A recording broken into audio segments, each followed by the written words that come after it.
बड़ी ढीठ जाने है तू, पक्की ठाकुरों की बहू। मुझे तो लगा था मैंने खाई से फेंक दिया, मार दिया, मर चुकी होगी। 25 साल के बाद श्रद्धांजलि भी हो गई होगी, पर नहीं, तू वापस आ गई। तू फिर से आ गई मेरा पूरा प्लान को चौपट करने के लिए। ऐसे अचानक क्यों आई तू? क्यों?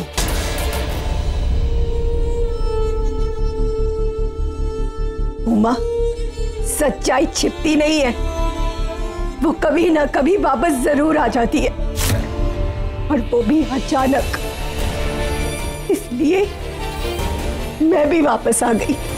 25 साल पहले उन्हें जब मुझे धक्का दिया था तो मेरी जान तो बच गई, लेकिन मेरी याददाश्त चली गई।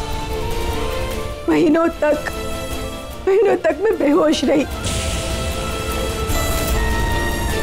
और भगवान ने एक मां को बराबर का दर्जा दिया है उमा।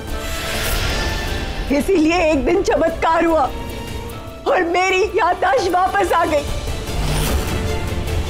इसीलिए मैं भी यहाँ वापस आ गई, अपने घर, अपने परिवार वालों से मिलने, अपने बेटे से मिलने।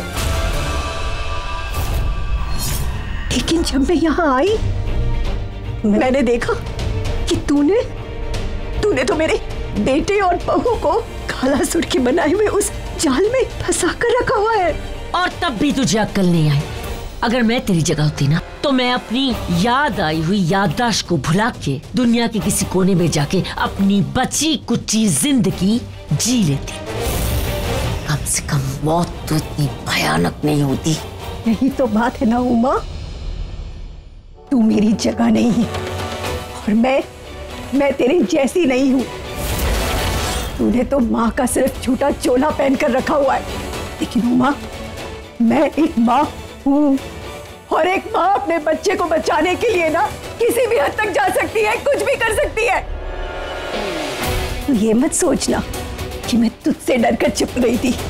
मैं सिर्फ इसलिए छिप रही थी क्योंकि मैं तेरे डर को जानना चाहती थी और तेरी सच्चाई सबके सामने लेकर आना चाहती थी। अगर मैं ऐसे तुम सबके सामने आ जाती तो पता नहीं तुम लोग मेरा क्या करते। अपने काले जादू का इस्तेमाल करके मुझे मार सकते थे, कुछ भी कर सकते थे। इसीलिए मैं पहले कौही से बात करने की कोशिश कर रही थी, तुम्हारी सच्चाई बताने के लिए। पर अफसोस, तेरी ये कोशिश है ना, कोशिश ही रह जाएगी। तू तेरे बेटे और बहू से कभी नहीं मिल पाएगी। अरे 25 सालों से जिस घर में तेरे नाम का जिक्र तक नहीं हुआ, तुझे क्या लगता है वहां जाके तू अगर मर भी गई तो किसी को कोई फर्क पड़ेगा? नहीं, कोई कुछ नहीं कहेगा। तेरे मरने के बाद मैंने पृथ्वी से शादी की, तब राज बहुत छोटा था। तब से वो मुझे मां मानता है, और मैंने सभी घर वालों से ये वचन लिया कि ना कोई तुझे याद करेगा और ना ही कोई तेरा नाम लेगा। मुझे तो लगता है किसी को तेरा चेहरा याद नहीं होगा। इस घर में राज और बाकी बच्चों को ये नहीं पता है कि मैं राज की सौतेली मां हूं। सिर्फ तेरी ये चली हुई तस्वीर तेरे होने की आखिरी निशानी है, जो अब नहीं बचेगी। नहीं उमा,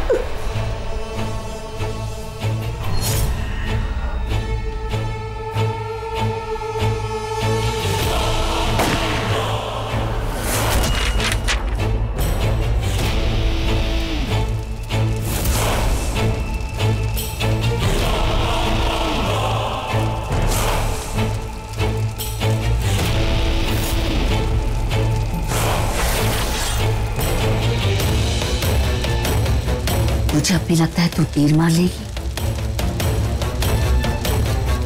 मेरे बरसों का बना बनाया खेल बिगाड़ देगी। उमा, तुम नहीं समझो। कितना लंबा लेक्चर दे रही हैं आप, कान पक गए मेरे, पता है। अरे इसको मार के इसका काम खत्म करते हैं ना। हाँ अम्मी, मैं भी बहुत बोर हो गई हूँ इससे। अभी ऐसे ठोक बजा के ऊपर वाले के यहाँ भेज, ये कभी वापस ना आए।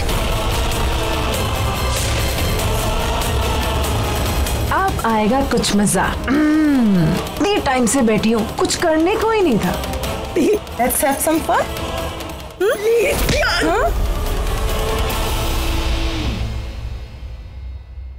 Mummy ji, Avni, mummy ji. Gauri!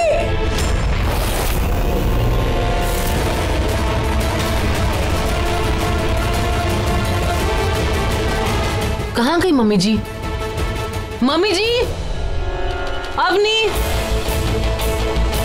Avani, kitchen में अवनी नहीं है, मम्मी जी भी नहीं है। मम्मी जी शायद रूम में होगी। Mummy ji,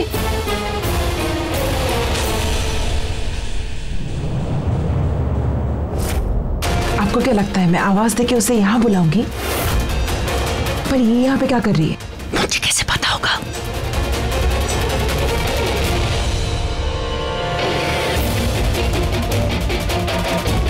mummy ji, mummy जी,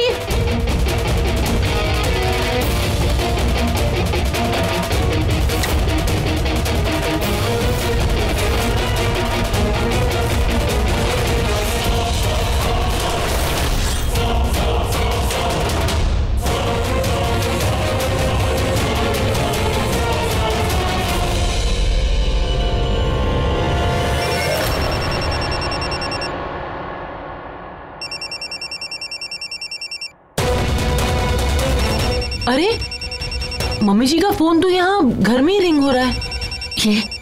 ये तो मेरी फोन की रिंग है। ये गौरी के कमरे में। मुझे जाना होगा।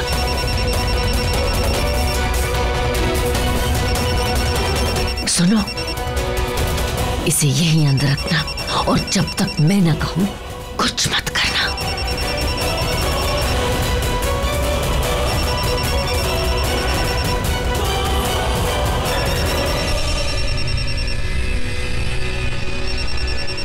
अरे मम्मी जी का फोन तो यहाँ घर में ही बज रहा है। आवाज कहाँ से आ रही है? मम्मी जी,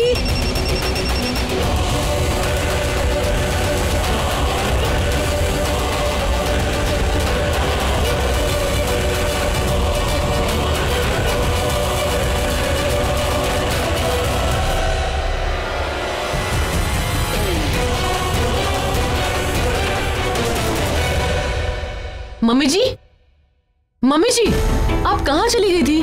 मैं आपको कब से आवाज दे रही थी। मैं कब से आपको फोन करने की कोशिश कर रही हूँ। आपका फोन लगा, मुझे आवाज सुनाई दी, पर आप कहीं दिखाई नहीं दी। पता है मैं कितना घबरा गई थी। मैं भी बहुत डर गई थी गौरी। यहाँ फोटो लेने आई थी तो मुझे बहुत टेंशन हो गई और मैं यहाँ आ गई। मम्मी जी, आप टेंशन क्यों ले रही थी? मैं आ ही रही थी ना। टेंशन कैसे नहीं लेती? मीनाक्षी के साथ इतना बड़ा हादसा हो गया और जब तू वापस ही नहीं आई तो मेरे मन में बुरे बुरे ख्याल आने लगे। मैं इसके लिए तुझे ढूंढते हुए यहाँ तक आ गई। बेटा, हमें भगवान ने ऐसे ही बनाया है। थोड़ा भी खुश हो जाता है तो दिल दहल जाता है। और तू अपने आप को ही देख, जब तुझे यहाँ फोटो नहीं मिली तू वापस हॉस्पिटल चली गई और हॉस्पिटल जाके जब तूने मुझे नहीं देखा वहां तो मुझे ढूंढते हुए यहाँ आ गई ना। मम्मी जी चलिए हॉस्पिटल चलते हैं। नहीं गौरी नहीं, मैं हॉस्पिटल अभी नहीं जाऊंगी। मैं मीनाक्षी को इस हालत में नहीं देख सकती गौरी। उसकी होश में आती मैं जाऊंगी उसे देखने, और अभी नहीं। तू जा। ठीक है मम्मी जी, आप आराम कीजिए, मैं हॉस्पिटल जाती हूँ, मैं सब संभाल लूंगी।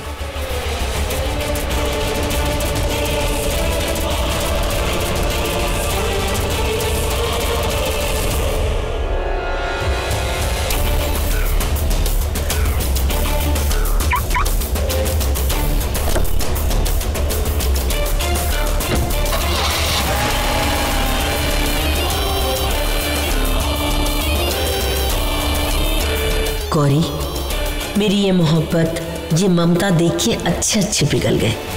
इसी ममता के सहारे मैंने अपने मकसद के बहुत करीब पहुंच गई हूँ। और अब जब मेरी बरसों की मेहनत रंग लाने वाली है तो इस बार मैं तुझे इस रंग को बेरंग नहीं करने दूंगी।